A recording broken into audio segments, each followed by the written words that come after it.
5 a.m. Most of the world is still asleep. But the city, it's already whispering stories you'll never hear at noon.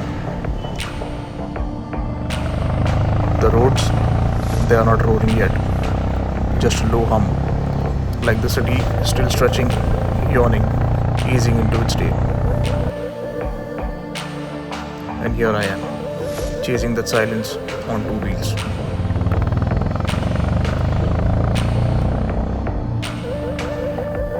There's something raw about this hour. No traffic, no rush. Just you, your machine, and a city that doesn't quite know you're there. And somehow, that makes it all the more personal.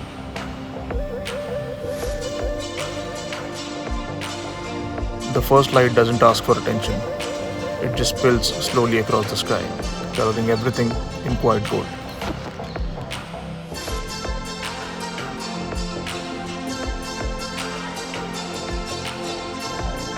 This is the version of the city you only meet if you show up before it's ready, before the noise, before the schedules, before the masks go on. 5 a.m. tells a different story, one without filters, one that doesn't ask you to be anywhere but here.